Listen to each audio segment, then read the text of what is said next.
Well, bluegrass in the Carolinas is certainly alive and well here in Shelby, North Carolina at the Earl Scruggs Center. This is a brand new facility, multi-million-dollar project, many years in the works. The dedication ceremony for the Earl Scruggs Center was a major event with great musical performances.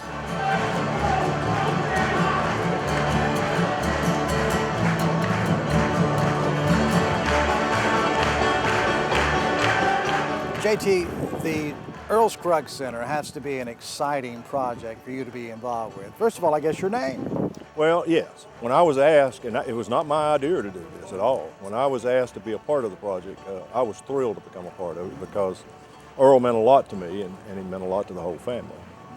Taking a page from Earl's music. It's good old country comfort in my bones, just the sweetest sound my ears have ever known.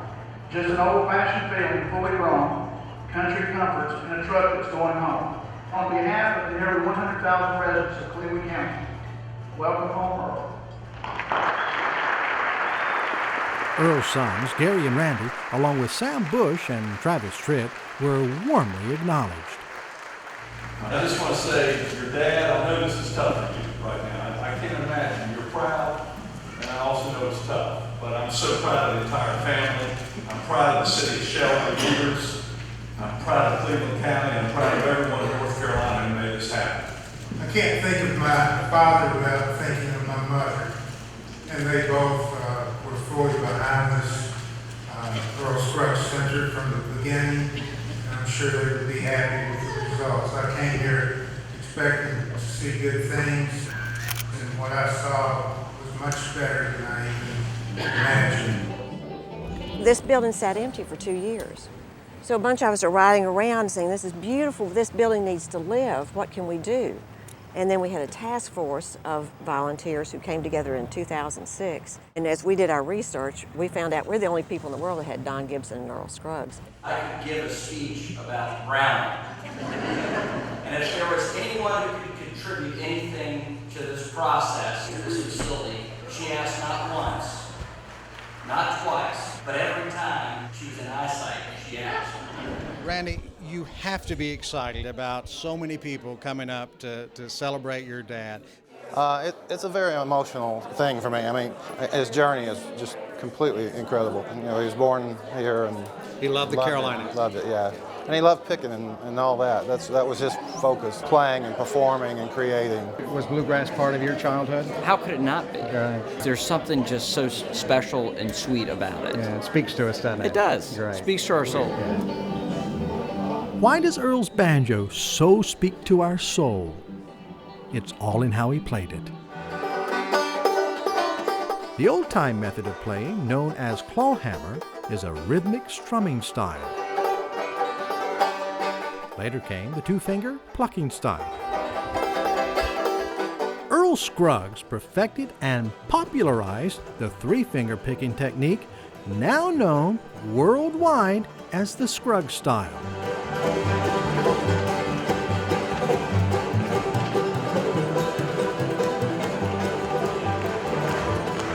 That Scruggs style is considered the defining element of bluegrass music.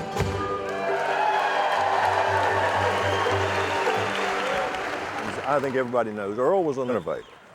Yes, he was bluegrass, he was big in bluegrass, but he was not only bluegrass. That versatility led him to do one of the most popular TV theme songs of all time.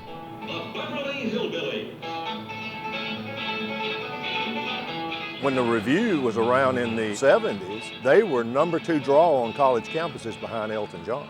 So he was a musician. He was a musician, and he was, as a lot of the guys who talk about him, he was an artist. Those two names were so huge, and the families were thrilled, and Earl was so humbled that we were going to do something for him. And your unique approach to this was not just about Earl Scruggs, the musician, but really about the place, and the culture of the lifestyle of everyone. Right, because both Don and Earl were mill workers. They grew up in the mill culture. They picked cotton. That was us.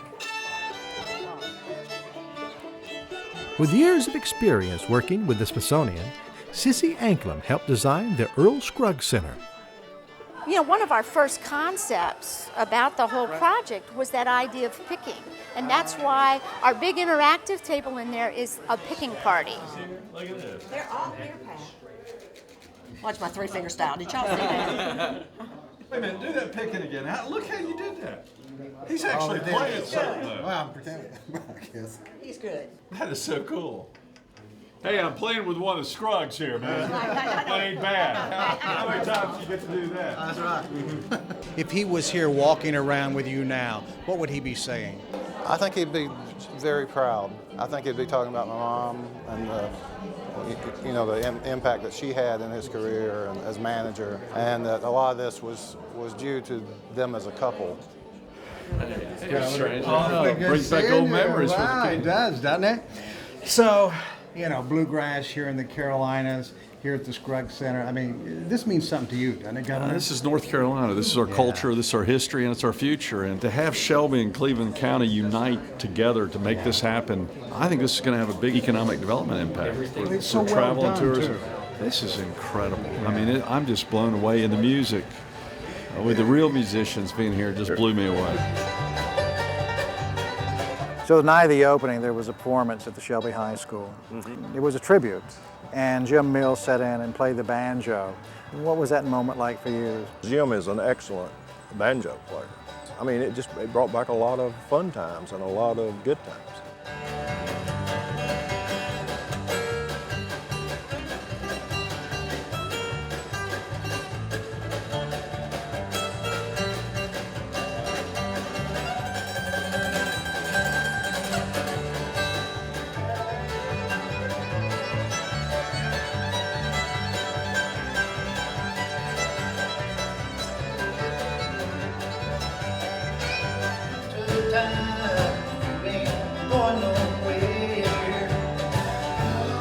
You opened the center without Earl being here. I mean, what was that like? It was very sad that Earl was not here. It was always my desire for him to help us cut the ribbon and be here and see this. But I think Earl was here. I think he was looking down at us, and he was probably smiling and saying, I don't deserve that, but I'm happy. I'm glad they done it. I love our town squares in the Carolinas, and I'm especially impressed with areas that have put forth the effort to not only restore, but preserve the history and the nostalgia of the areas for the future. Well, the good people of Shelby, North Carolina, as we've seen, they've done a great job of that. Way to go, Shelby. I look forward to coming back.